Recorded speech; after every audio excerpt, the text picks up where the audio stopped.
Firman Allah Subhanahu wa Ta'ala dalam surah Ali Imran ayat 96 yang bermaksud, sesungguhnya rumah yang pertama didirikan untuk manusia beribadat ialah Baitullah di Mekah yang diberkati dan menjadi petunjuk bagi semua manusia. Baitullah Al-Haram tidak pernah sepi dikunjungi jutaan manusia dari seantero dunia sejak permulaan sejarah manusia itu sendiri. Ka'bah berasal dari perkataan Ka'bun yang bermaksud segi empat. Ka'bah telah beberapa kali mengalami perubahan dan pembaikan untuk diperbesarkan. Namun, falsafah dan peranannya tidak pernah berubah sejak semula. Kawasan sa'i antara Safa dan Marwah menyimpan sejarah yang tersendiri. Sa'i adalah rukun haji keempat setelah tawaf di Baitullah. Sa'i adalah manifestasi perasaan cinta seorang ibu kepada anaknya. Anak adalah amanah Allah Subhanahu wa Ta'ala. Siti Hajar, istri Nabi Ibrahim alaihissalam, resah gelisah melihat anaknya Ismail alaihissalam yang kehausan. Bumi Mekah yang kering kerontang ditelusuri, berulang-alik antara Safa dan Marwah mencari-cari air untuk anaknya. Maha suci Allah, tidak disangka-sangka hentakan kaki anak kecil yang menangis kehausan, terbit mata air berlimpah-limpah. Air itu adalah air Zam-Zam. Arafah memang bersejarah dan banyak menyaksikan peristiwa penting dalam sejarah Islam. Arafah juga tempat wukuf bagi umat Islam yang mengerjakan ibadah haji.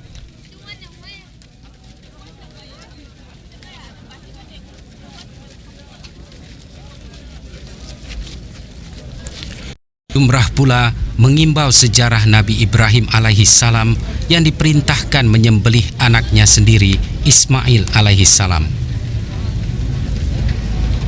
Sejarah ibadah haji mempunyai keunikan yang amat menarik untuk dipelajari dan diteliti, terutamanya oleh umat Islam sendiri.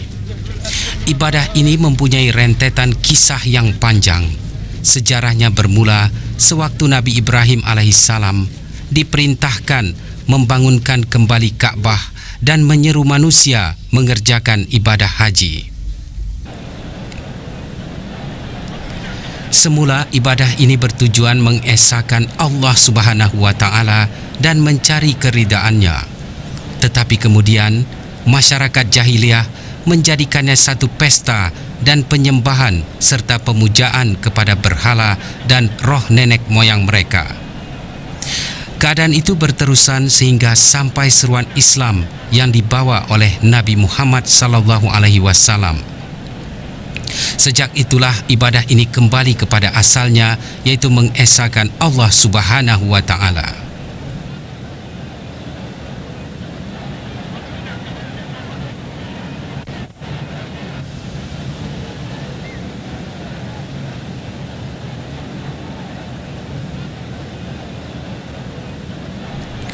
Untuk tayangan perdana acara ini, episod ini akan mengajak pemirsa menelusuri dan menyimak serba sedikit sejarah syariat ibadah haji.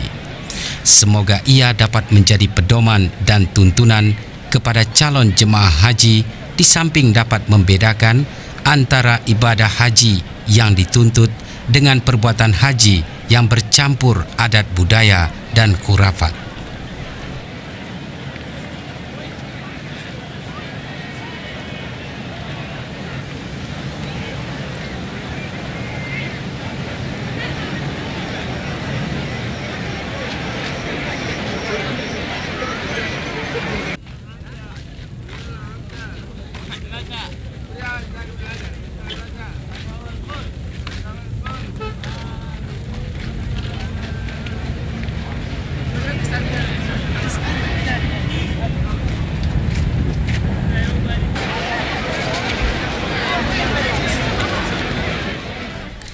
Firman Allah dalam surah Al-Hajj ayat 27 hingga 29 antara lain bermaksud,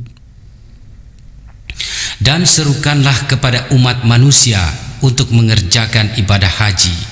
Niscaya mereka datang ke rumah Tuhanmu dengan berjalan kaki dan menaiki berjenis-jenis unta yang kurus yang datangnya dari seluruh pelosok yang jauh, supaya mereka menyaksikan berbagai perkara yang mendatangkan faedah kepada mereka, serta mengingati dan menyebut nama Allah pada hari-hari yang tertentu.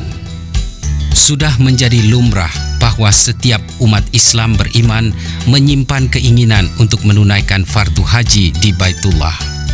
Kepentingannya kepada umat Islam jelas karena ia merupakan tuntutan rukun Islam. Menunaikan haji sama pentingnya dengan ibadah lain.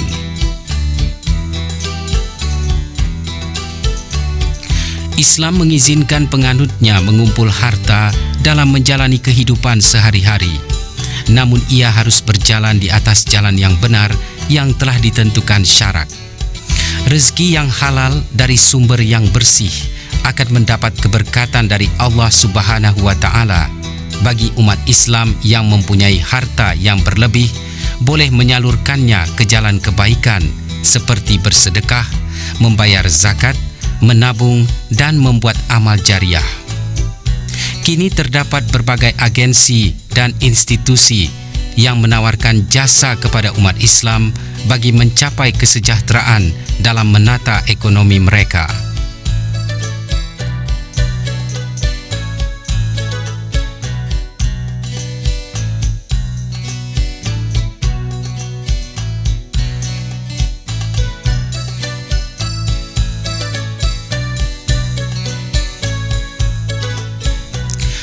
Rasulullah bersabda yang bermaksud, perbelanjaan untuk menunaikan fardu haji adalah seperti perbelanjaan untuk fisabilillah.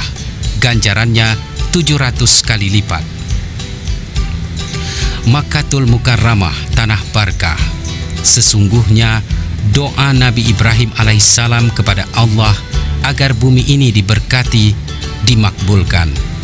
Nikmatnya melimpah ruah. Mekah terletak di lembah antara bukit-bukit batu yang gersang, daerah yang terletaknya tanah haram dan Baitullah.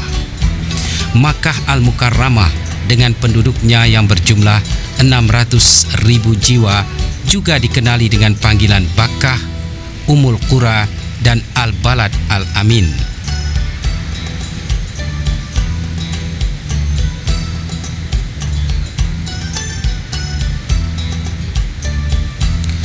Di zaman awal kewujudannya, Mekah menjadi pusat persinggahan kafilah perniagaan dari utara dan selatan Jazirah Arab.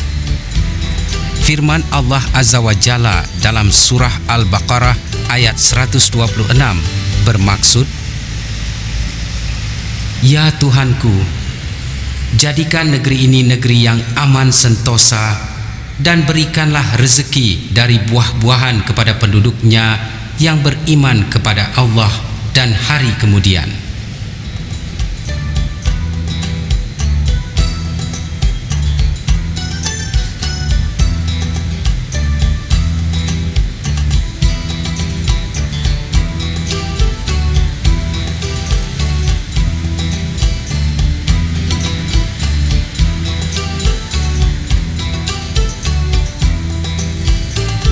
Mekah kini juga dikenal sebagai kota terowongan karena ia mempunyai banyak terowongan. Terowongan harus dibuat karena ia dikelilingi oleh bukit-bukit dan tanah rata yang terbatas.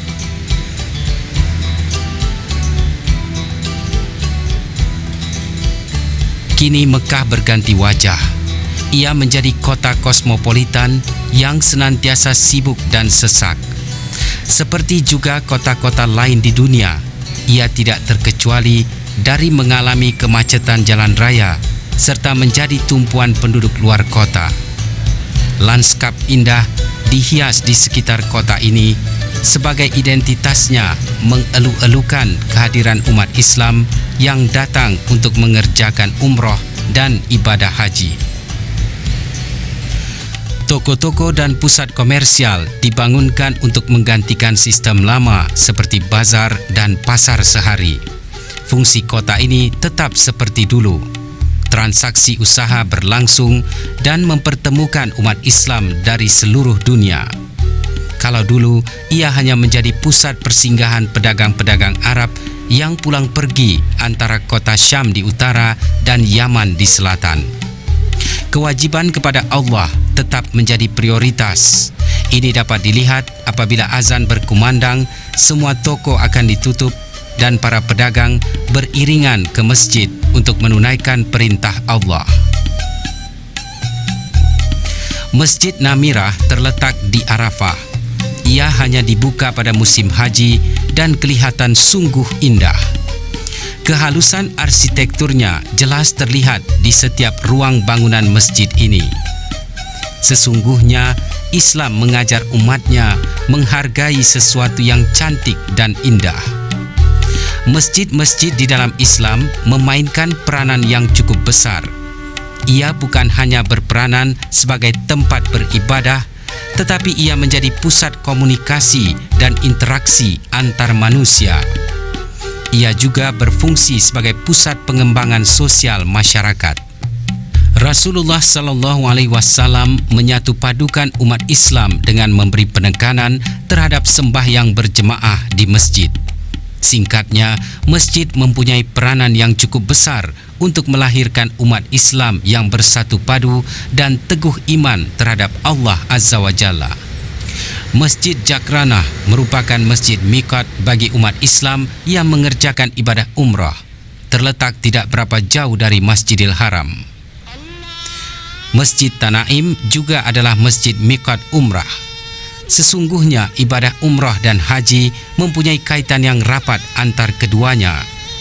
Rasulullah Sallallahu Alaihi Wasallam pernah bersabda dalam sebuah hadis seperti yang diceritakan oleh Zaid bin Sabit yang bermaksud, mengerjakan haji dan umrah itu dua fardu yang hanya sekali saja bagi seseorang yang cukup syarat. Bolehlah engkau kerjakan mana satu dahulu, sama ada haji atau umrah. Penyempurnaan ibadah haji dan umrah mempunyai falsafah dan pengertian yang cukup mendalam kepada siapa saja yang menunaikannya. Ibadah haji mengajar umat Islam supaya bersatu dalam mengagungkan syiar Islam. Lebih dari itu, dapat mengeratkan lagi tali silaturahim sesama Muslim tanpa mengira warna kulit, adat istiadat, dan kebudayaan.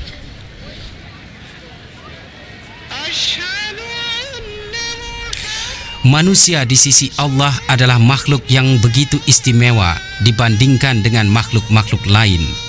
Manusia dikurniakan akal dan nafsu. Akal yang dipergunakan untuk perkara baik akan memperoleh taraf yang tinggi. Maka satu dari jalan untuk memohon keampunan Allah ialah dengan menunaikan fardu haji. Arafah bersejarah menyaksikan berakhirnya sebuah pencarian. Dengan izin Allah, Adam dan Hawa diketemukan setelah mereka terpisah. Dalam rangka pertemuan ini, tempat ini dinamakan Arafah.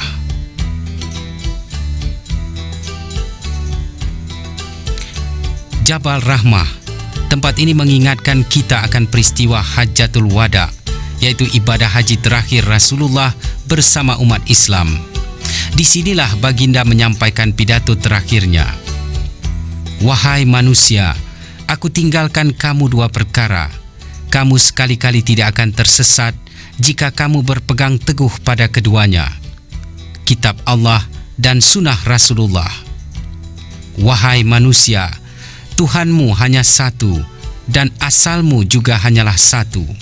Kamu berasal dari Adam dan Adam berasal dari tanah. Orang yang paling mulia antara kamu di sisi Tuhan ialah orang yang paling bertakwa. Bangsa Arab tidak ada kelebihannya dari bangsa bukan Arab, dan bukan Arab tidak ada kelebihannya dari Arab, kecuali karena takwa.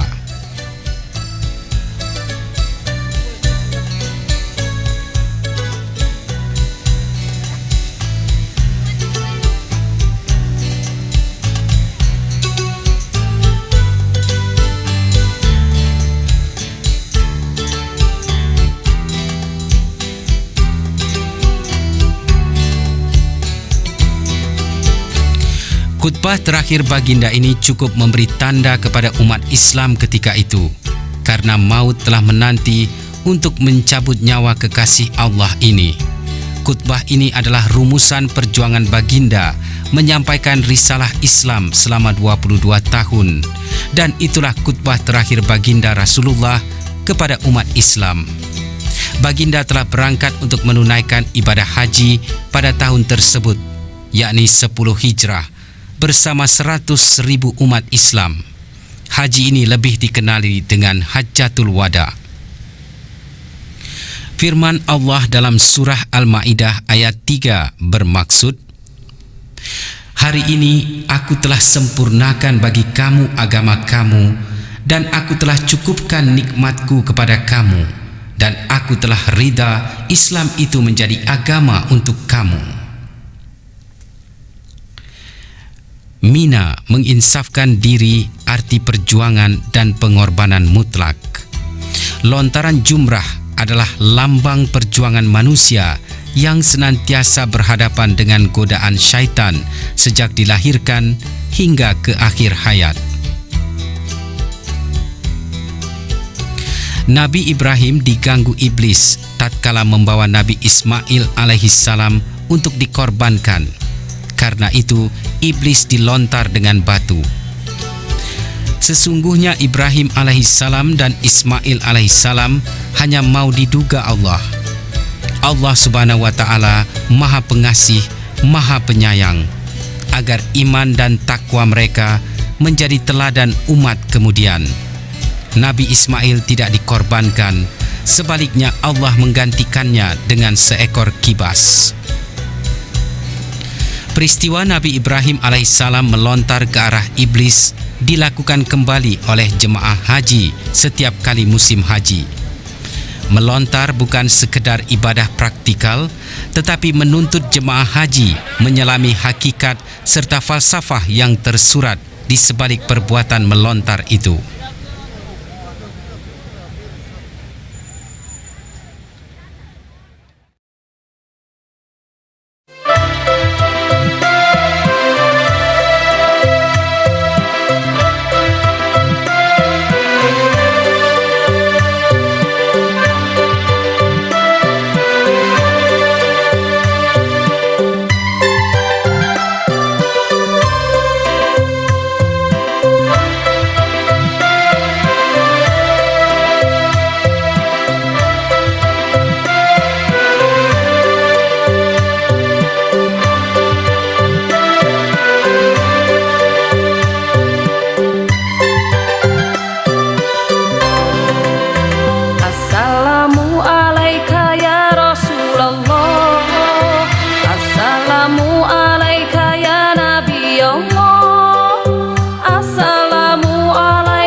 Ya Habib Allah, Ya Habib, Ya Habib, Ya Habib, Ya Habib Allah.